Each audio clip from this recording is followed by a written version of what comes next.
Sekarang itu kita mencoba untuk melakukan hack the system, sebenarnya dalam kategori capture the flag. Nanti capture the flag-nya apa dijelaskan di bagian video yang lain, ya. Kali ini hack the systemnya atau capture the flag-nya, kita akan menggunakan dua buah mesin, yaitu Kali Linux ini sebagai attackernya, lalu kemudian Nodes ini sebagai targetnya, ya.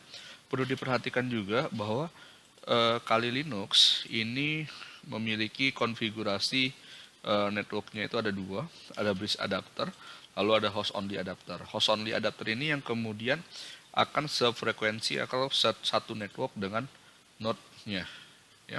Jadi kalau di sini node-nya juga sama-sama host only adapter, sehingga nanti antara node sama Kali Linux-nya itu akan berada pada satu jaringan yang sama, ya. Ini saya sudah mulai. Ini adalah Kali Linux-nya, ya. Di mana Kali Linux-nya memiliki alamat IP itu 56.102, ya. Lalu di sini posisinya kita belum ibaratnya kita tidak mengetahui alamat IP dari si target, ya. Nah, seperti yang saya bilang sebelumnya bahwa eh, kita dapat melakukan perintah information gathering untuk mendapatkan target.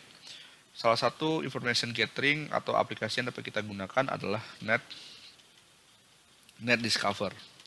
Ya, saya menggunakan perintah net discover, ya, di sini. Lalu saya menggunakan option min i agar interface-nya itu berada di interface satunya. Ya, tadi kan saya menggunakan dua buah interface, ya, di mana interface-nya ada ETH0, ETH1. ETH0 itu yang bridge adapter, ETH1 itu untuk yang host only.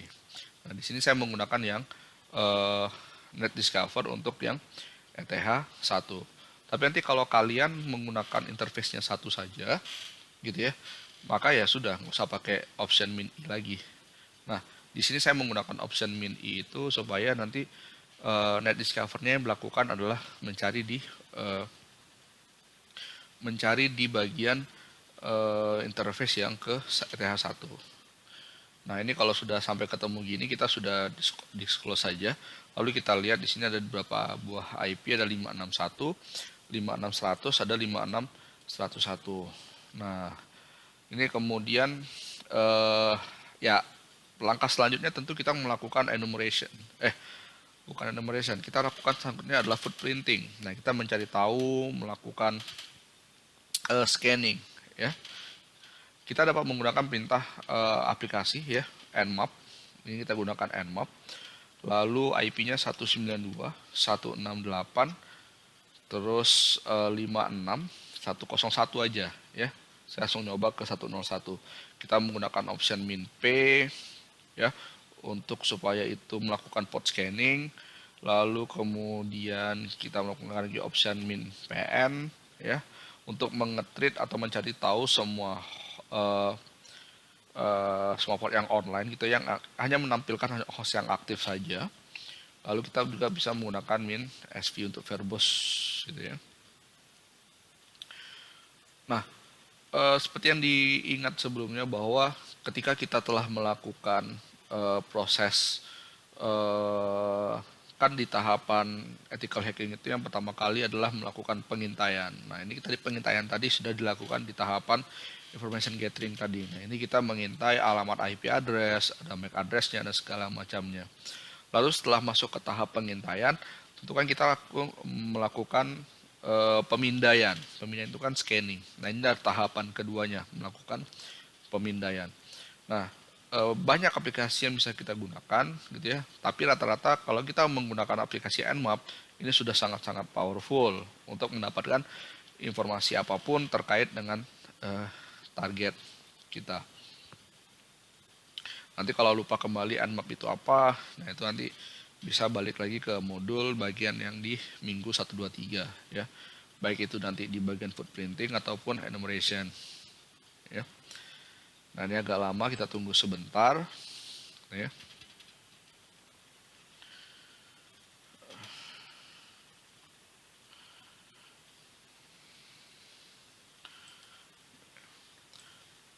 Sebenarnya kalau langkah sebelumnya sih, kalau selagi lagi memastikan apakah kita sudah terhubung ke target 5611 tadi, kita sebaiknya melakukan dulu yang namanya eh, ping dulu lah, cek koneksi apakah kita benar-benar sudah terhubung ke 101 atau belum, gitu ya.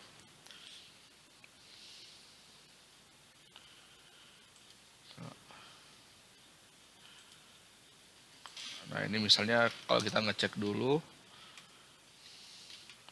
apakah 101 itu hidup gitu ya. 85610. Nah, berarti kan hidup ya. Kalau 101 tadi hidup enggak? Ya sama juga. Ya, tapi tadi karena saya sudah mencoba 101 ya, maka di sini terlihat. Nah, ini scan-nya sudah selesai. Di sini terlihat bahwa mesin target memiliki layanan yang aktif yaitu port 22. Ini adalah servisnya SSH. Lalu kemudian ada port 3000 ya. Di sini servisnya HTTP. HTTP itu berarti dia berfungsi sebagai web service gitu ya. Web server. Nah, ini kemudian yang menjalankan web servernya adalah Node.js ya. Nah, ini berarti bisa kita cek. Misalnya kita buka web browser gitu ya, untuk memastikan benar nggak nih ada layanan yang digunakan pada port 3000 ya. Jadi kita pakai 192, 98, nah titik 2 3000.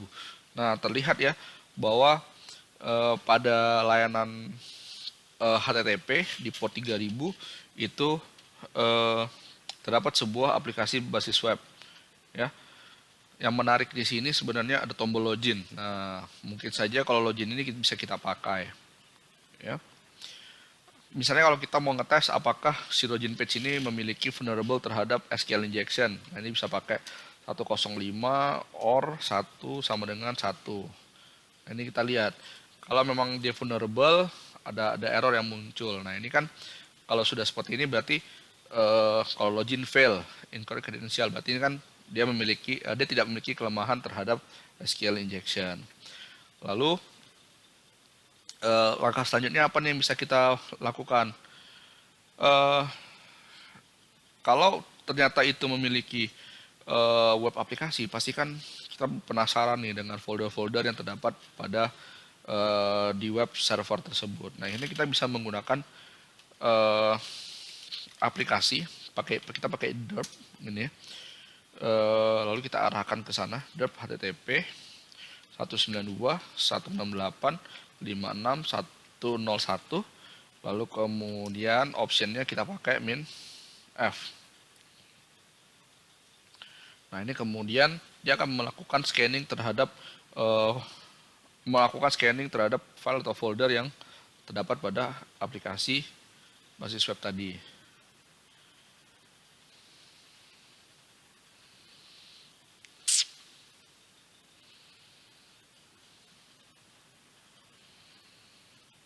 Oke. Kita tunggu lagi, coba lagi.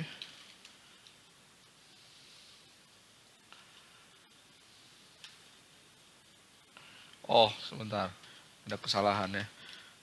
Tadi kan dia itu di port 3000 ya. Makanya kelupaan port 3000-nya. Nah,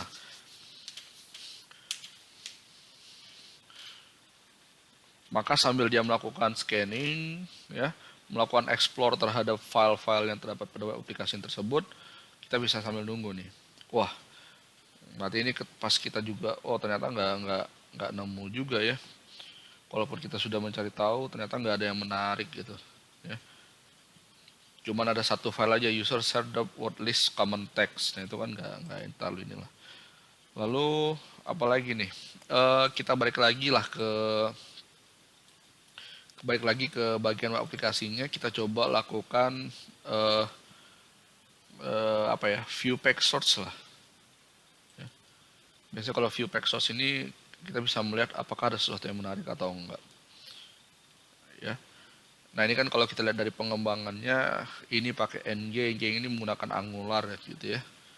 Lalu kita bisa lihat di sini Kalau kalian lihat di sini ini kan menarik ya. Ada path terhadap beberapa folder, file atau segala macamnya. Nah, ini kita coba lihat di bagian home JS. Nah, ini kita menariknya bahwa eh, tadi ketika dia melakukan ada fungsi login, ternyata si developernya ternyata menggunakan juga nih suatu bagian gitu ya dari sisi client side untuk melakukan login. Dia mempunyai di bagian API user uh, latest gitu ya. Maka kita coba aja ya, mal tahu nemu gitu ya. Nah, kemudian apa tadi? API, kemudian users latest. Wah, ini kan menarik nih. Kalau kita zoom seperti ini kan ada berarti nih dari sisi client side aplikasi itu ya. Ternyata si developernya men-state sebuah static login ya, di mana ada ID, username, ada mark, ada restarting gitu ya. Nah, ini kemudian bisa kita cari tahu nih. Cuman apakah dia berfungsi sebagai admin atau tidak, ternyata false gitu ya. Nah, ini kita bisa melakukan cracking nih terhadap uh, password yang tadi gitu ya. Ini saya coba ganti dulu dengan internet connection ya. Saya coba kunjungi situs crackstation.net. Nah, lalu saya coba copy paste masing-masing tadi gitu ya. Lalu saya copy lagi yang kedua. Lalu saya copy lagi yang ketiga gitu ya. Nah, ini mari kita coba lihat. Nah, ternyata enkripsi yang digunakan itu adalah SHA-256 ya. Karena enkripsi itu banyak tipenya ya, kriptografinya banyak. Enkripsinya ada MD5, ada SHA-256, ada SHA-512 ya. Ada SHA-128 dan segala macamnya. Nah, ini diketahui tipenya SHA-256, passwordnya SpongeBob, ini Snowflakes. Ya, jadi sekarang kita tahu bahwa untuk user Tom itu passwordnya tadi adalah SpongeBob. Lalu untuk yang Mark itu passwordnya adalah Snowflake. Lalu kemudian yang restarting, nah ini nggak diketahui ya passwordnya apa.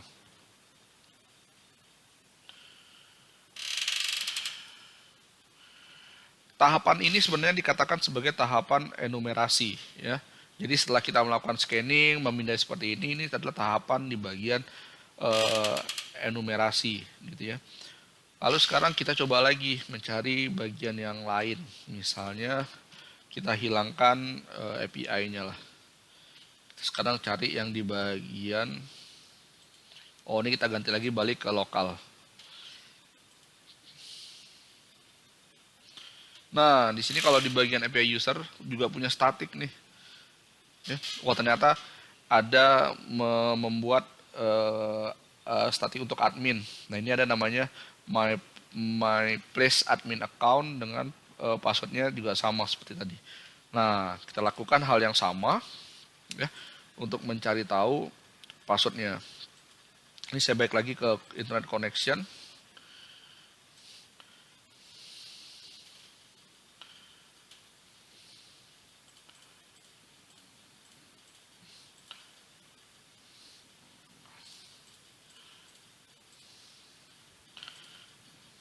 Nah, ini kita lihat, oh ternyata dapat nih passwordnya adalah Manchester.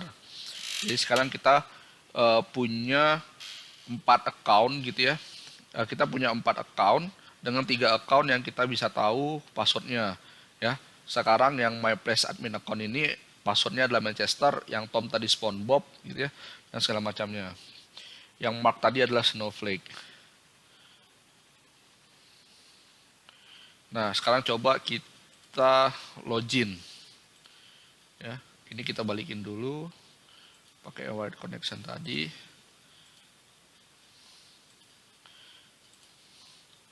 Nah, ini terus passwordnya tadi apa? Manchester. Kita copy, kita coba. Oh, ternyata bisa nih. Welcome back my place admin account. Kita bisa download backup. Ya.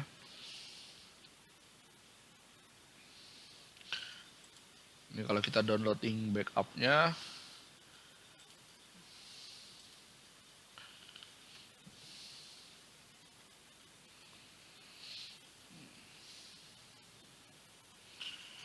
ya. Sekarang kita balik lagi. Tadi letak di mana ya backupnya ya?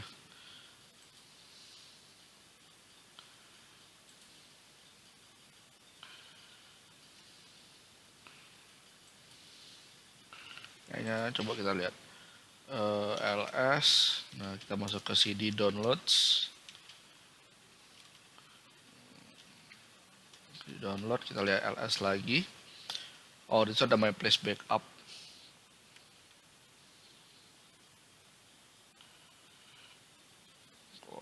Lalu kita coba melakukan decoding lah.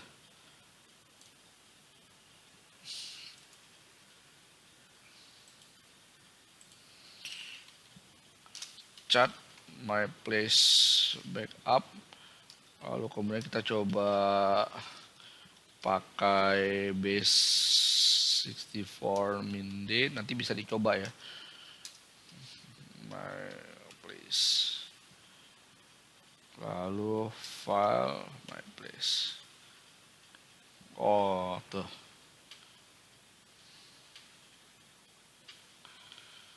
Lalu kita coba, dia bilang tadi ternyata my place itu merupakan arsip ya, pakai zip. Arsipnya adalah zip. Mari kita coba dulu my place. Jadi my place.zip. Nah, sekarang kita lihat ls lagi, sudah ada my place.zip. Lalu kita coba unzip my place.zip tadi. Ups, ternyata minta password juga ya.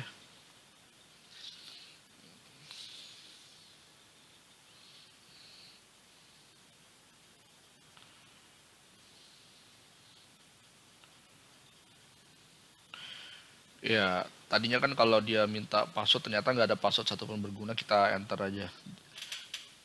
Jadi tetap aja nggak bisa. Tapi sebenarnya pada Kali Linux juga punya aplikasi sih yang digunakan untuk melakukan cracking terhadap password tersebut. Ya. Ini coba kita pakai aplikasinya, kita pakai ada nggak FC crack zip?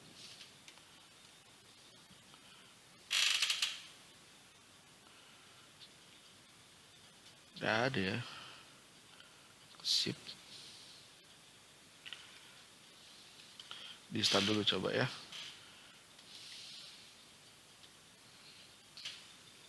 Ini kita masuk dulu ke internet connection. Kita coba dulu fc crack zip. Ada nggak? apt get install fc get zip. Nah, ini kita coba install dulu sebentar.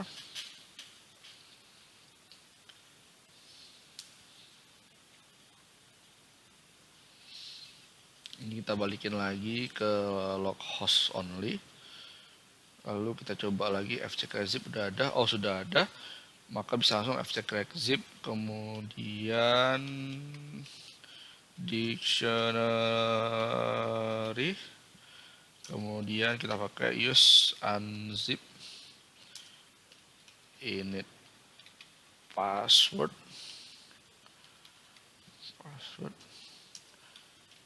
user, share, word list, kemudian tadi ada di mana ya? Oh, my place.zip. Nah. Apa dia bilang nih? Invite option min d. Apa yang enggak ada? Init password, pakai zip, use unzip.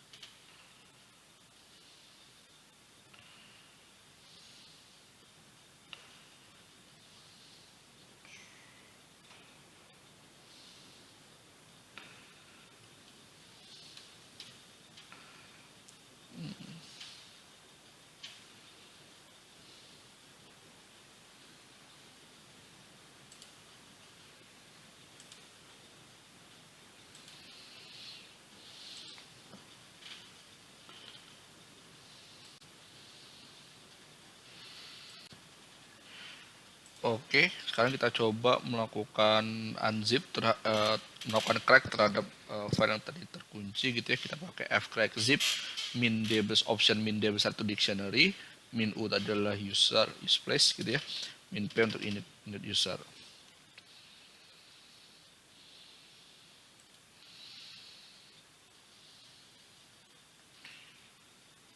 Ops, sebentar, ini passwordnya adalah magic word. Nah, ini jadi sekarang kalau kita melakukan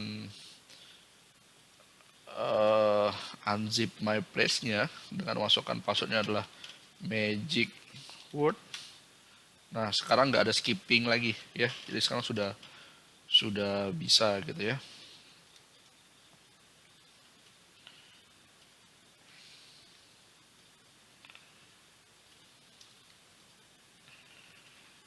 Nah, ini kan sekarang sudah semua.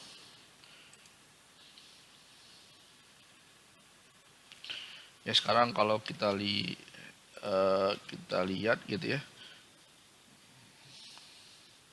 Kita masuk ke var.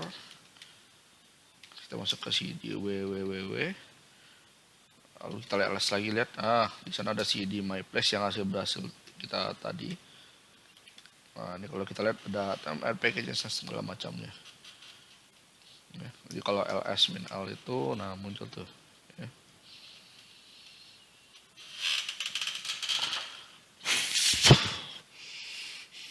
Lalu kalau kita ingin mengetahui, kita bisa melakukan enumerasi lagi terhadap file-file yang terdapat di dalamnya. Contohnya misalnya yang ada di app.js.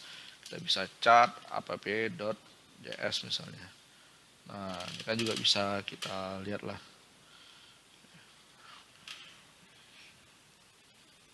Ya, biasanya di sini ada yang menarik gitu ya. Karena kalau kita lihat di sini itu, nah lihat nih, dia pakai MongoDB. Nah ini ada passwordnya gitu ya. Ada ya dimana terdiri dari password user dan passwordnya. Jadi kalau kayak kita pakai di MySQL gitu kayak connectionnya gitu. Nah itu kan ada masukin localhostnya gitu ya, masukin user, password dan segala macamnya untuk koneksinya. Ini ada nih.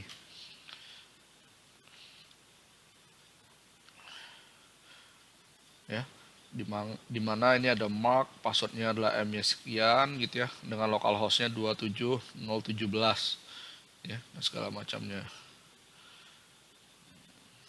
Tadi kan kita ketahui ya bahwa pada saat di awal tadi itu mana kalau kita tarik lagi di awal kita ada nggak ada, udah close. Jadi kita di awal tadi kita tahu bahwa ada port 22 yang hidup gitu ya. Nah, port 22 ini kita bisa cari tahu nih, bisa kita pakai. Sekarang kita coba SSH. Ini clear dulu.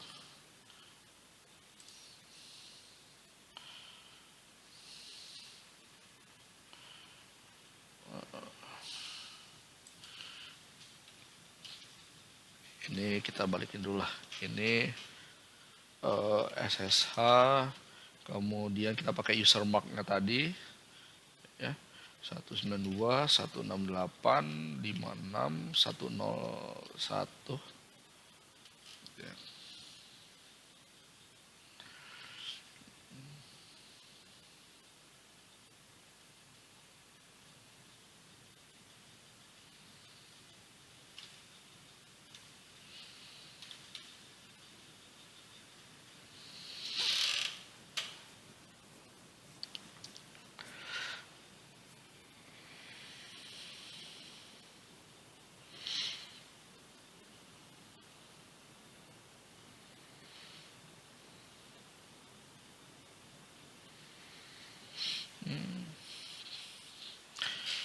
Lalu passwordnya kita coba tadi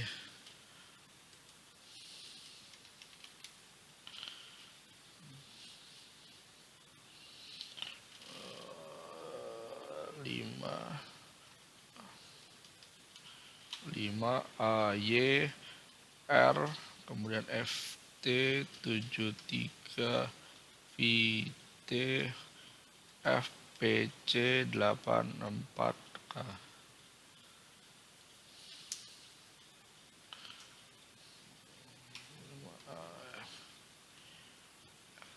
FT73 FPC. Nah, kita pakai username yang terdapat di tadi di bagian appjs tadi. Jadi kalau misalnya tadi ini kan coba ya, ini saya zoom in lagi. Nah, ini kan tadi kalau misalnya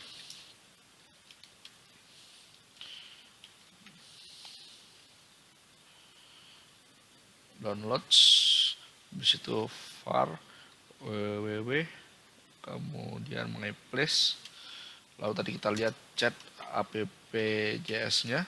Itu kan tadi di bagian paling atas terlihat ya. Ini kan ada passwordnya nih, 5Y bababa 7K FPC 8K.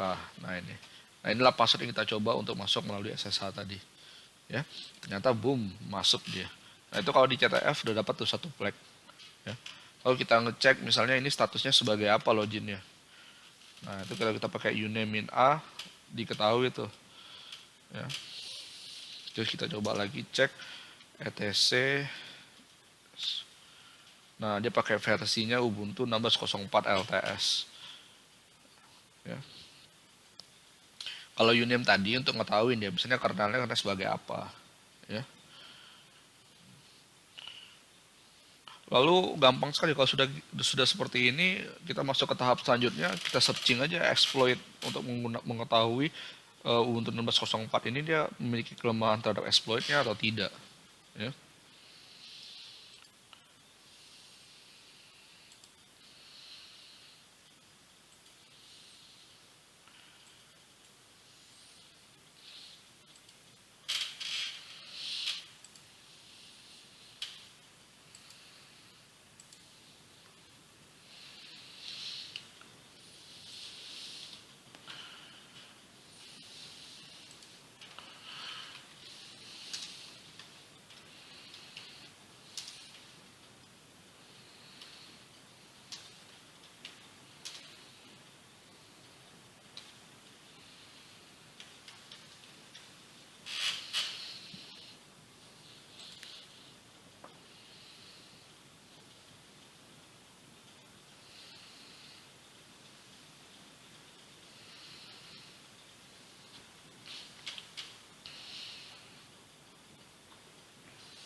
Lalu ini bisa kita lihat ya, tadi saya sudah coba searching gitu ya, diketahui ternyata 1604 itu kalau kita cari exploitnya ternyata dapat nih.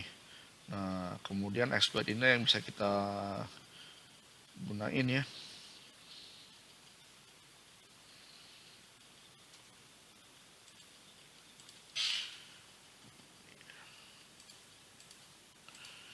Ini kemudian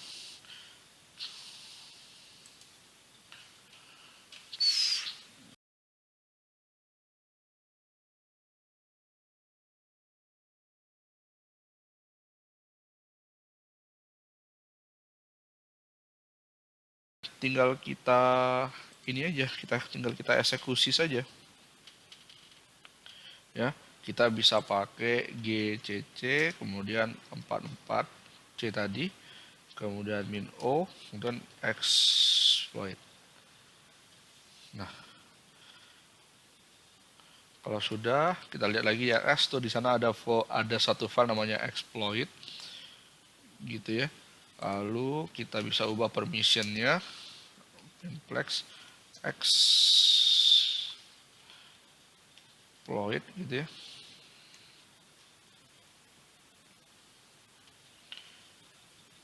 no such comot min plus x. Nah itu sudah.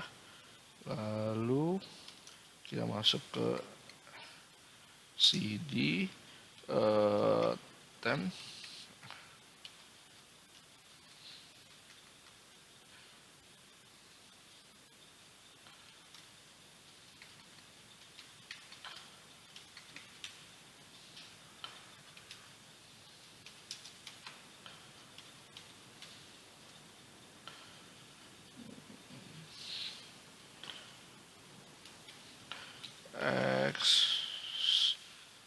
exploit gitu ya masuknya. Nah sudah jalan, berhasil gitu ya. Kalau kita lihat sekarang ID-nya, nah sudah root ya, maka sudah bisa if config segala macam. Nah ini sudah berarti kita sudah masuk atau mendapatkan root tertingginya ya. Itu simple dan sederhana. Jadi sampai sini dulu, silakan nanti dicoba untuk langkah-langkahnya ya. Tadi saya proses yang di sini itu saya pindahin dulu ke .c-nya atau exploit-nya itu ke komputer saya ya. Tapi kalau Anda nanti ternyata targetnya punya internet gitu ya, mau download langsung bisa. Jadi download exploit-nya itu dari komputer target atau exploit-nya sudah kita letakkan di komputer kita, lalu tinggal nanti dari komputer target masuk mengambil exploit-nya di komputer kita seperti itu ya. Setelah itu jalankan ya. Tadi proses GCC ini adalah untuk mengcompile gitu ya, sehingga nanti akan tercompile lalu kemudian tinggal dijalankan. Nanti kalau dijalankannya pakai titik / exploit, langsung dia menjalankan exploitnya. Nah ini langsung berubah menjadi root. Nah kalau sudah root itu sudah merupakan capture the flag yang paling tinggi ya. Jadi sampai situ saja, nanti silakan diikuti panduannya ya. Semoga nanti bisa sukses sampai akhir. Oke. Sampai situ saja yang dapat saya sampaikan. Nanti kita di minggu depan saya akan coba contohkan lagi untuk satu jenis hack the system ya. Oke, terima kasih.